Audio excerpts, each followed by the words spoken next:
All right, so for this week, we cover Cambodian Americans and the monominority stereotype. The monominority stereotype was created in the 1960s by a sociologist at UC Berkeley, William Peterson.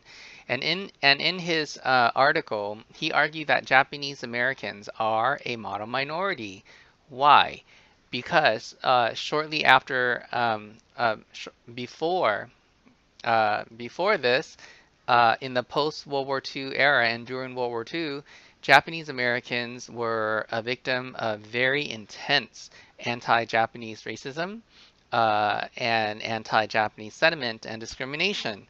The pinnacle of that was the internment of Japanese American as enemy aliens in the United States.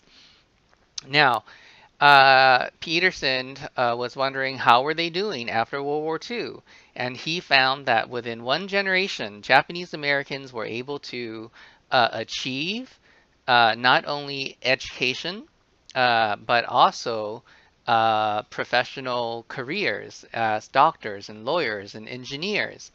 And he argued that that was because of Japanese culture, specifically Japanese Confucianism, and the family unit, the family and the culture's respect for education, and by extension, he argued that this proves that American society is a merit-based society where anyone can achieve as long as you're willing to work hard.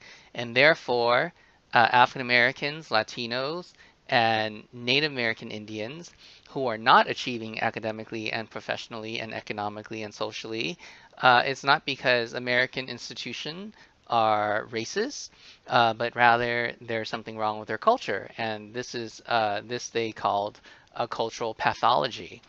Um, and shortly after that article, there was another article in Newsweek about the Chinese success, and it was the same thing, right? How are the Chinese doing in light of extreme anti-Chinese racism in the U.S. for in U.S. history for so long?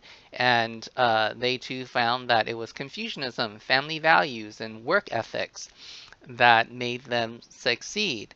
And over the decades, 1970s, 1980s, 1990s, 2000, 2010, and onward, all other Asian American groups have been lumped into mono-minority stereotypes.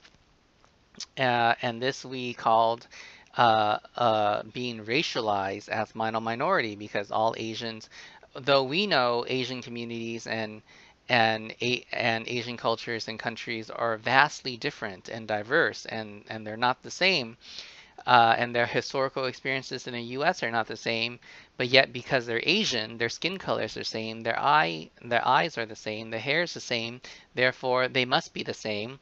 And so if Japanese and Chinese are Asian American, then Cambodians too are Asian American, and if Chinese and Japanese are Asian American model minorities, Cambodians too are Asian American model minorities. Now, being racially stereotyped as a model minority is harmful for Cambodian Americans and for other Asian American groups who are not succeeding and need more resources and needs more support and funding. Uh, and it can be an internal kind of a negative as well, where Cambodians are viewed as being model minority and they should do well in school and have good grades in math and sciences. And if they don't, they internalize it and they feel bad that they don't. And much of the issues with Cambodian Americans and the lack of success and achievement in education and then by extension in society, it stems from unresolved issues with trauma, collective trauma, and the systematic underfunding and of Cambodian American resettlement in the United States, because Cambodian Americans came as refugees in the early 1980s when the US was in economic recession. And so they had less resources in terms of their resettlement allocation money for health care, no money at all for mental health care, and so and money for housing, and so they were placed in pretty urban ghettos and urban slums in the Tenderloin in San Francisco or in Richmond or in Denver, Colorado or in Seattle and or in Lowell in Massachusetts.